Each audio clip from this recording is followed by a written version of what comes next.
Private hospital ਦਾ bill insurance cover ਕਰੂਗੀ ਕਿ ਨਹੀਂ। मुख्यमंत्री सहज योजना कार्ड हैगा, फिर कोई टेंशन नहीं, थोड़ा सारा ट्रीटमेंट कैशलेस है। बिना पैसिਆਂ ਦੇ? जी हाँ। ਹਰੇਕ ਨਾਗਰਿਕ ਜਿਹੜਾ ਹੈ ਉਹ ਮੁੱਖ ਮੰਤਰੀ ਸਿਹਤ ਕਾਰਡ ਜਦੋਂ ਬਣ ਗਿਆ ਤਾਂ ਉਹ 10 ਲੱਖ ਰੁਪਏ ਦਾ ਮੁਫਤ ਤੇ ਕੈਸ਼ਲੈਸ ਜਿਹੜਾ ਇਲਾਜ ਕਰਾਉਣ ਦੇ काबिल भी होगा, एलिजिबल भी होगा। पंजाब सरकार लेकर आई है दुनिया की पहली सेहत योजना। अब पैसे के कारण पंजाब का कोई भी नागरिक बढ़िया इलाज से वंचित नहीं रहेगा। सेहत का हक सबके लिए। थलापति विजय ने जिंदगी में बहुत नाम, बहुत पैसा कमाया, लेकिन फैमिली फ्रंट पर विजय अलग तरह के संघर्ष से जूझते रहे। न पत्नी से रिश्ते अच्छे रह पाए, न पिता S.A. चंद्रशेखर से। 2021 में एक दौर ऐसा आया जब पिता चंद्रशेखर और विजय के बीच रिश्ते बहुत ज्यादा खराब हुए।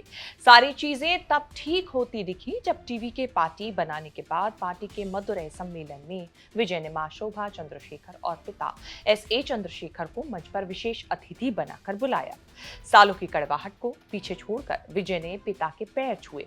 पिता से विजय के रिश्ते खट्टे मीठे जरूर रह रहे, लेकिन चंद्रशेखर वही कर रहे हैं जो हर पिता बेटे की भलाई के लिए सोचता है।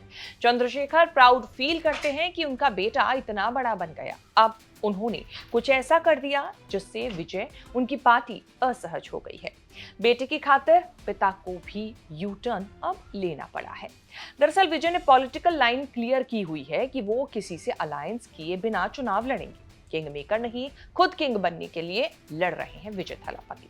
इन सबके बीच पिता S.A. चंद्रशेखर की बयानबाजी से भूकंप मच गया। चंद्रशेखर खुद कभी राजनीति में या कांग्रेस में तो नहीं रहे, लेकिन उन्होंने कांग्रेस और विजय की पार्टी टीवीके के अलायंस की वकालत कर दी। कुछ अरसे से ये चर्चा रही कि तमिलनाडु कांग्रेस का एक सेक्शन टीवीके के साथ अलायंस के पक्ष में है। करूर हादसे और जननायकन फिल्म के विवाद से राहुल गांधी और विजय के बीच एक केमिस्ट्री डेवलप होते दिखी तो अलायंस की अटकलों ने भी जोर पकड़ा, लेकिन राहुल गांधी ने कांग्रेस के अंदर चल रही सारी हलचल शांत कर दी। विजय ने भी पार्टी लाइन बता दी कि किसी से कोई अलायंस नहीं होने जा रहा है। अचानक विजय के पिता S.A. चंद्रशेखर ने कांग्रेस की जोरदार तारीफ कर दी, कहा कि कांग्रेस का एक गौरवशाली इतिहास है, लेकिन वो क्षेत्रीय पार्टियों का समर्थन करते करते अपनी ताकत खो चुकी है।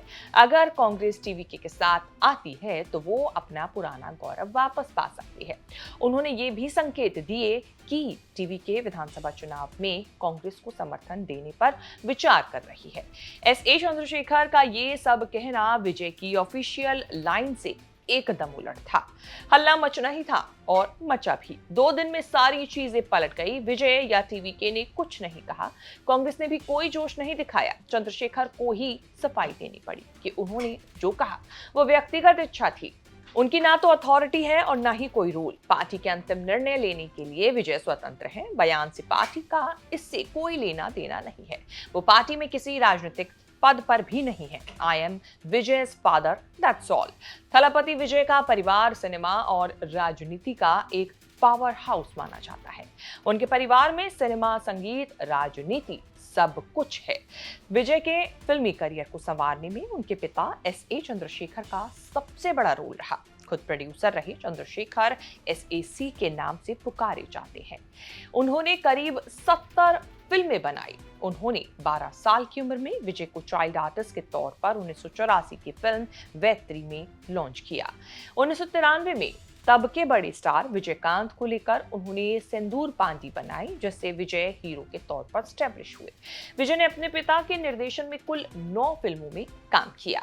जब विजय 18 साल के हुए तो S.A.C. ने 1992 में नालिया थिरुपु में लीड एक्टर के तौर पर उन्हें लॉन्च किया। शुरुआती फिल्मों को कामयाबी नहीं मिली, लेकिन S.A.C. ने हार नहीं मानी। विजय का करियर बनाने के लिए उन्होंने एक के बाद एक 9 फिल्में डायरेक्ट की ताकि विजय को इंडस्ट्री में जगह मिल सके। पिता के साथ की फिल्मों में से सिंदूर पांडी और रसीगन सबसे बड़ी हिट साबित हुई, जिन्होंने विजय को मास हीरो बनाया। चंद्रशेखर की ही 1994 की फिल्म रसीगन से विजय इलत थलापति यानी युवा सेनापति कहलाने लगे। आज वो जाने ही जाते हैं थलापति विजय के नाम से। पिता का दिया पहला और असली नाम जोसेफ विजय चंद्रशेखर बस कागजों तक सीमित है। इलय थलापति का टाइटल भी उन्होंने ही गढ़ा। एसएससी ने शुरू में विजय को रोमांटिक हीरो के रूप में पेश किया, लेकिन बाद में धीरे धीरे उन्हें एक्शन और सोशल मैसेज देने वाले नायक की ओर मोड़ दिया। मीडिया रिपोर्ट्स के मुताबिक विजय के करियर की शुरुआती 10 से 15 सालों तक एसएससी खुद स्क्रिप्ट सुनते थे और उनके लिए बेहतरीन फिल्में और डायरेक्टर चुनते रहे। विजय की स्क्रीन इमेज को मास हीरो के रूप में ढालने के पीछे उन्होंने बड़ी मेहनत की है। एस.ए. चंद्रशेखर ने सिनेमा की दुनिया में अपनी पहचान एक ऐसे निर्देशक के रूप में बनाई जो सामाजिक अन्याय और कानूनी व्यवस्था पर कड़ा प्रहार करते थे। उनकी फिल्मों में अक्सर एक गुस्सैल नायक होता था जो सिस्टम से लड़ता था। एस.ए. चंद्रशेखर के करियर की शुरुआत ने उन्हें तमिल फिल्म उद्योग में क्रांतिकारी निर्देशक के तौर पर मशहूर किया। विजय के फिल्मी करियर में भी एंग्री यंग मैन का कैरेक्टर शायद वहीं से आया।